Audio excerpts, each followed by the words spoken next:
ہر قسم کے روحانی جسمانی مسائل اور وظائف کے لیے پیر اقبال قریشی چینل کو سبسکرائب کریں۔ ابھی ہمارے ایک منسٹر صاحب نے وہی کام کیا، ایک نیا شوشہ چھوڑا کہ سلطان محمود غزنوی رحمت اللہ علیہ ایک ڈکیت تھے، ایک لٹیرے تھے، اور انہوں نے ایسے برملا کہا، اور ان کی غلطی بھی نہیں ہے، جو تاریخ انہوں نے پڑھی ہے انگریز کی، وہ تو ٹیپو سلطان کو بھی لٹیرا کہتے ہیں، وہ تو سلطان محمود غزنوی کو بھی لٹیرا کہتے ہیں، انگریز فرنگی۔ آپ نے پڑھا ہی فرنگی کو ہے، آپ نے کہاں مسلمانوں کی تاریخ پڑھی ہے؟ ہمیں تو آپ پہ افسوس اس لیے ہے کہ آپ کے پاس تو نہ قرآن کا علم ہے نہ فرمان نبی کا۔ سلطان محمود غزنوی کون ہے؟ آپ بہت پیچھے نہ جائیں، زیادہ نہ آپ کہیں جائیں، آپ ایک چیز ذہن میں رکھیں، 1974 میں ظاہر شاہ کی حکومت تھی افغانستان میں، اور بارشوں کی وجہ سے سلطان محمود غزنوی کی قبر میں شگاف پڑ گیا، اور وہاں کے علماء سے کہا گیا آپ کیا کریں، پانی اندر جا رہا ہے۔ علماء نے فتویٰ دیا کہ اس کی قبر کو منتقل کیا جائے۔ جب قبر کو ہٹایا گیا، اندر تابوت تھا، تابوت کو اٹھایا گیا، وہاں سے دوسری جگہ منتقل کیا گیا۔ اس کائنات کے انسانوں نے، زیادہ پرانی بات نہیں ہے، اس وقت میڈیا بھی تھا، اس وقت کیمرے بھی تھے، اس وقت تصاویر بھی تھی، اور اس زمانے کے اندر کی بات کر رہا ہوں 1974 میں، جب غزنی کے اندر سلطان محمود غزنوی کی قبر کو شگاف پڑ گیا اور وہاں سے تابوت کو منتقل کرنے کے لیے علماء نے اٹھایا، تو ایک بڑے عالم اس زمانے کے جو آج تک زندہ ہیں، انہوں نے تابوت کو تھوڑا سا ہٹایا، اور آپ نے دیکھا کہ سلطان محمود غزنوی اسی طرح بارش داڑھی کے ساتھ جیسے تیل لگایا ہو، ایسے سر کے بڑے بال تھے جیسے ابھی نہا کے نکلا ہو، اور ایسے چہرہ تھا کہ ابھی کسی بات پہ مسکرایا ہو۔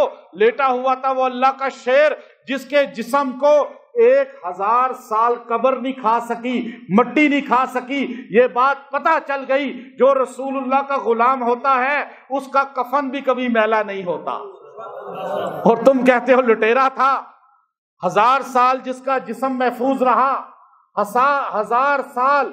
اگر میری بات پہ یقین نہیں ہے، افغانستان کے پرانے بابوں سے پوچھو، وہاں کے لوگ آپ کو بتائیں گے، میڈیا میں آ چکا ہے، یہ بات عام ہے، جس شیر کی آج بھی ڈیڈ باڈی اسی طرح محفوظ ہے، اس کے اعمال کتنے حسنہ ہوں گے، کتنے بہترین ہوں گے۔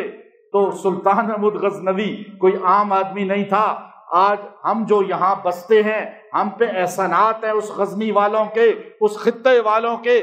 آپ جائیں داتا دربار، علی اجمیری رحمت اللہ علیہ کی قبر پہ کھڑے ہو کر پوچھیں علی اجمیری کہاں سے آئے تھے، آپ کو بتائیں گے وہ غزنی ہی سے آئے تھے، سلطان محمود غزنوی ہی کے گاؤں کے تھے۔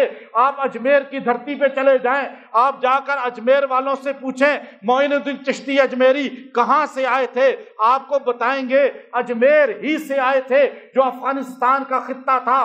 آپ جتنے اللہ کے ولی ہیں اس وقت برِ صغیر میں، ان میں 60% اسی پٹی سے آنے والے ہیں، انہی نے اسلام یہاں پہنچایا، انہوں نے ہی ہمارے خاندانوں کو کلمے میں لایا، ہمیں ہندوازم سے، سکھ ازم سے محمد عربی کا غلام بنایا۔ آج وہ بدبخت انسان ہے جو ان کی خاطر جو ہمارے ایمان کا ذریعہ بنے، جنہوں نے ہماری نسلوں کو رسول اللہ کا غلام بنایا، اور ہم ان بڑوں کو آج برا کہہ رہے ہیں۔ خود کوئی فتوحات کر نہیں سکتے، تو پچھلے 1000 سال پرانے اپنے فاتح کو، اپنے بڑے کو، اور اس کو برا کہہ رہے ہیں۔ سبکتگین کے والد، ان کے والد تھے۔ ایک آخری بات بتا دیتا ہوں، ٹائم بہت ہو جاتا ہے، آپ پریشان ہو جاتے ہیں، پریشان ہیں بہت سارے، ہے نا پریشان؟ کوئی ہے پریشان؟ پھر کہتے ہیں ٹائم زیادہ ہو جاتا ہے۔ آخری بات، سلطان بڑے اللہ والے تھے، بہت اللہ والے، 17 حملے کیے سومنات پہ۔ بتاؤ اپنی کتنی جائیدادیں بنائی، اللہ کے رسول کا دین ہی تو پہنچایا ہے۔ یا آپ کہتے ہو حملے کیے، اور اپنی طرح ساروں کو ڈاکو نہ سمجھو اپنی طرح ڈاکو نہ سمجھو۔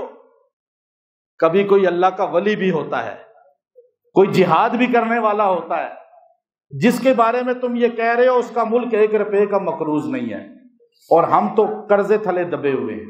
سلطان کو ایک وہم پڑا، کبھی کبھار وہم پڑ جاتا ہے نا، سلطان کو وہم پڑا کہ میرا والد سبکتگین جو ہے یہی ہے، اور آخرت آئے گی یا نہیں آئے گی، قیامت ہے بھی یا نہیں، اور یہ علماء نبی کے وارث ہیں یا ویسے ہی حدیث جھوٹی بیان کی ہوئی ہے۔ تو ایک مرتبہ آپ قافلے کے ساتھ جا رہے تھے تو ایک طالب علم دیے کی روشنی کے پاس بیٹھا تھا اور وہاں پر کتاب کا مطالعہ کر رہا تھا حدیث کا۔ سلطان نے کہا بھائی اس کو یہ میری لالٹین دے دو، وہ اس کو کہا بھائی یہ تم لے لو، سلطان صاحب نے تمہیں گفٹ کیا ہے، اس کی روشنی میں پڑھا کرو۔ جب سلطان چلے گئے اسی رات سوتے ہیں تو رسول اللہ کی زیارت ہو جاتی ہے۔ رسول اللہ صلی اللہ علیہ وسلم نے فرمایا اے سبکتگین کے بیٹے، اللہ روز محشر قیامت کے دن تیری ایسے ہی مدد کرے گا جیسی تو نے میرے وارث کی مدد کی۔ تینوں جواب آگے نہیں آگے، تو اللہ سلطان غزنوی رحمت اللہ علیہ کو قیامت کے دن رسول اللہ اور صحابہ کا قرب دے گا۔ ہم سب دعا کرتے ہیں اللہ سلطان محمود غزنوی کے قرب ہمیں عطا فرمائے، اور اللہ ہمیں اس کا قرب، اس کی شفاعت عطا فرمائے۔ ہم سلطان محمود غزنوی کو ہیرو مانتے ہیں، مانتے رہیں گے۔ وہ ہماری نئی نسل کو آپ کیا سبق دے رہے ہیں، غلط میسج دے رہے ہیں۔ اللہ تعالی ہم سب کو عمل کی توفیق دے۔ وآخر دعوانا الحمدللہ رب